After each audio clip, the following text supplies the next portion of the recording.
Walis Delinoy, hindi tama. Hindi ako sumasang-ayon sa ganyan.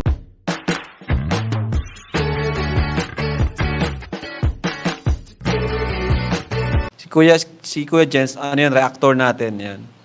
Official reactor. Hello mga kalingap! Welcome back sa aking YouTube channel. This is Kuya Jens. So kung bago ka lang sa aking YouTube channel, huwag niyo pong kalimutang mag-subscribe at click the bell button para like ka updated sa mga bago upload na video. At huwag po natin kalimutang suportahan ng Butim Kalingap sa pangunguna ni Kuya Val Santos Matubang, Ate Edna Vlog at syempre Kalingap Rob. At pakisuportahan din po ang aming mga kasamahan sa Butim Kalingap. Nandiyan po ang K-Boys, Kalingap Partner, Kalingap Reactor at lahat po ng charity vlogger sa buong Pilipinas sa tumutulong sa mga kabayan natin ng lahat mahihirap. Suportahan po natin lahat, guys. So ngayong araw mga Kalingap ay bibigyan po natin ng reaction video yung nakaraang episode po ng Tambalang Melbrad, si Melka at si J Brad mga Kalingap, kung saan po ay ayun nga po na nagsalita na po ang mga magulang ni Melka kaugnay po sa namumuong ugnayan o namumuong sabi natin mutual understanding po sa pagitan po ni Melka at ni J Brad. Dahil po nung nakaraang pagbisita po nila ay bibihira po magsalita ang nanay ni Melka, pero this time po ay nagpaalala, nagpayo, nag-remind, nag-warning ang kanyang mga magulang. Syempre po mga Kalingap, hindi naman po ito sabihin na natin na masama, hindi po ito masama para sa akin, kasi ang magulang po talaga ay syempre po gagawin ang lahat para protektahan ang kanilang mga anak. Hindi po talaga natin maiwasan mga Kalingap na ang mga magulang po ay syempre palaging ipa-priority yung safety at yung security ng kanilang anak para po sa magandang kinabukasan po ng kanilang anak mga Kalingap.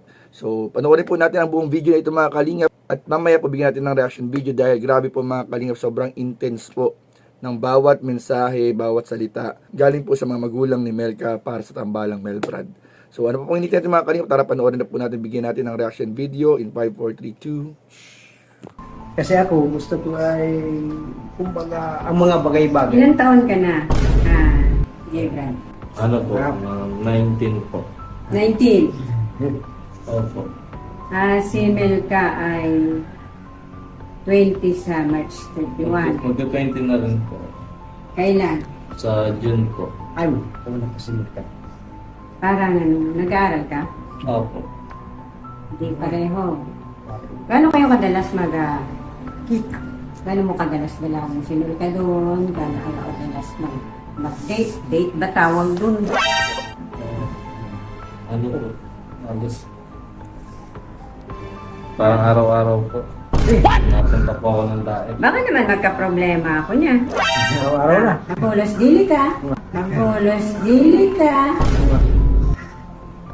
Araw-araw. Diba? Walis dili no, hindi tama. Hindi ako sumasang-ayon sa ganyan.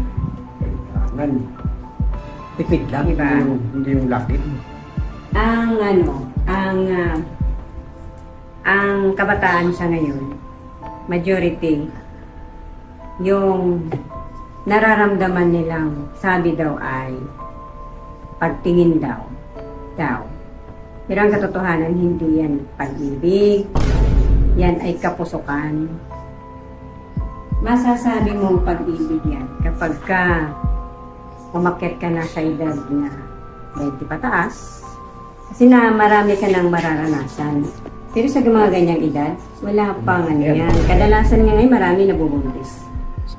Kasi nga natitrigger yung palagi kayong magkasama.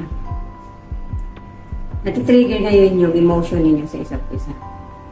Pasasaan ang ending nun, sa tingin mo lalaki ka. Anak ko babae. Naalagaan ko lang si Melka. Kaya lang parang Seryoso na. Pero hindi pa nga dapat eh.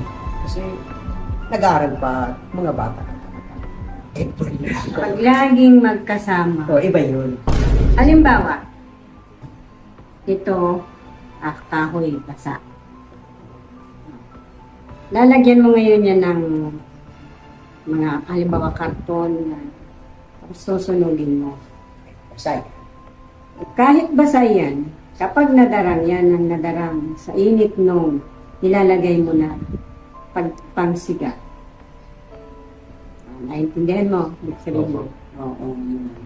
darating na araw, masusunog rin siya. Magti-trigger yung ano. Kasi mawawala na yung matutuyo siya hanggang sa kapitan na siya ng apoy. Sunod siya. Ha? Ano ang halimbawa ng sinasabing kung paano natitrigger.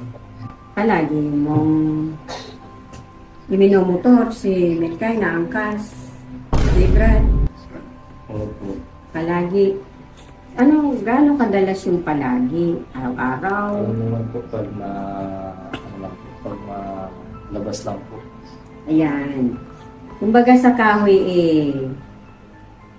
ikaw yung kahoy na, o ikaw yung pansiga. Tapos si Melka yung kahoy. Dinadala mo yung emotion. Kapag palaging ganun, saan uuwi? Diba? Hindi, at saka ano, hindi ko naman niluwan si Melka. Hindi ko pinagbunti siya ng siyang na buwan. Para sa ngayon ganun na lang ang mangyari. Malayo pati sa pugar namin. Anis ako. Galit ako sa ganyan.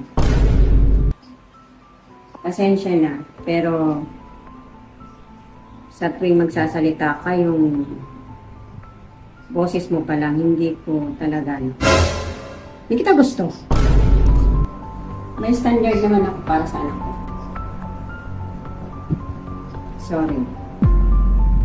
Nanay, tatay, pasensya na po kung ganyan po yung nalaman niyo po.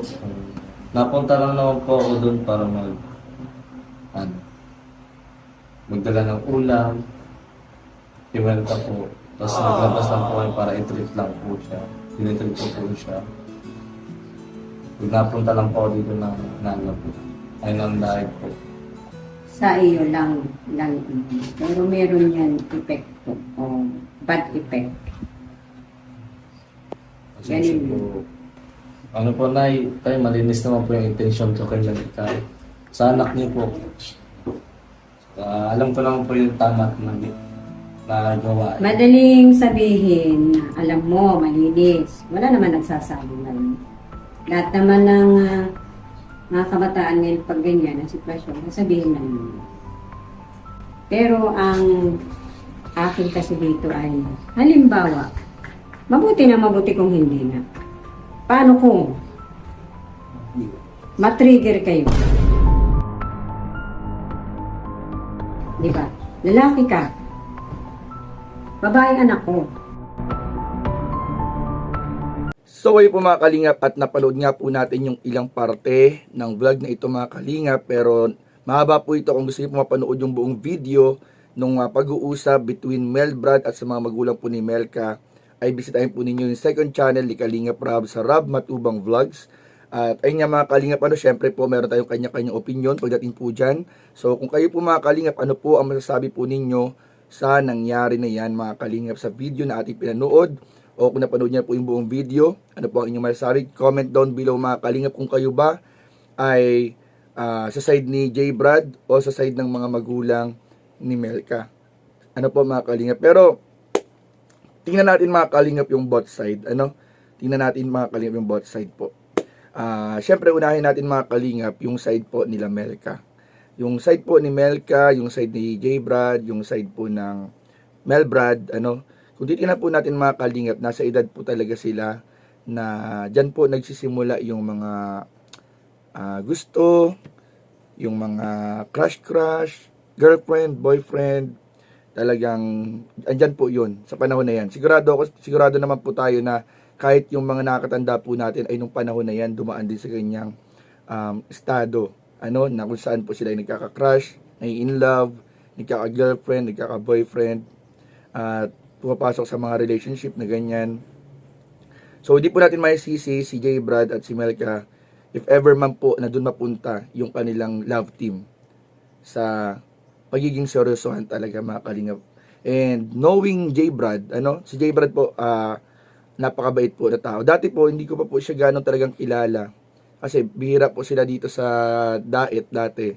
Pero nung napapadalas na po yung pagpunta ni kapatid na J. Brad, ni brother J. Brad, ay nakilala po natin kung gaano kabuting tao si J. Brad, mga kalingap. Ano lang po yan, medyo makulit lang. Kumbaga medyo may pagkakengkoy, may pagkamakulit. Pero kapag mas nakilala niyo po si J. Brad, yung seryosong side po niya at yung pagiging maasikaso po ni J. Brad, napakabait po na tao, napakabait na binata po ni J. Brad, mga kalingap. Wala po akong masabi. Deserve din ng all blessings po, mga kalingap. At nakikita ko naman, mga kalingap, na seryoso din si J. Brad talaga kay Melka. At naniniwala ako na kung ano man yung meron sa kanila ngayon ay pinapahalagahan po ni J. Brad. At hindi rin po sisirain ni J. Brad at ni Melka yung tiwala ng mga magulang at tiwala ni Kuya Rab nila sa kanila. So, ayun po. At sa side naman po ng mga magulang po ni Melka, yun nga po, tulad po na sinabi natin kanina, mga kalingap, ay bilang magulang, hindi rin may iwasan at palaging ipa-priority talaga yung security, yung safety, yung assurance para sa kanilang anak. So, lalong-lalo na yung mga viewers po natin dito, mga magulang na, mga nanay na, tatay na, may mga anak, mas alam ko, mas naiintindihan nila at mas nauunawaan nila yung side ng mga magulang po ni Melka. Po? So, comment po kayo, mga kalingap, kung ano po masasabi ninyo dun sa nangyaring yon. Pero ako naniniwala ako, kung akong nasa kalagayan din ng parents ni Melka, kikilalanin ko rin muna syempre yung nanliligaw, yung nakakasama, yung nakahalubilo, lalong-lalo na yung gano'n na medyo napapalapit po si Melka kay J. Brad. Kikilalanin ko talaga din. Syempre po, hindi naman natin makikilala ang isang tao o hindi natin pwedeng pagsabihan ng mga bagay-bagay ang isang tao kung hindi pa natin talaga sobrang nakikilala. So, ayun po, yun po yung comment natin, mga kalingap. And sana, if ever man po na medyo naging challenge ito, naging pagsubok po agad ito sa tambalang Melbrad, ay sana maayos agad. Sana po ay maging okay na. Maging okay na rin po yung sa mga magulang ni Melka, sa Melbrad. At abangan natin yung susunod na episode nito kasi sigurado baka naman kung ano man yung parang hindi nagustuhan ng mga viewers dun sa part na ito. Kasi may mga comments po, grabe din po yung mga comments. So sana sa susunod na episode ay maayos na. Sana maayos na po. So yun lamang po at maraming po salamat sa panonood. Please don't forget to like, comment, share, and subscribe sa ating mga video. Maraming po salamat. God bless. Bye-bye.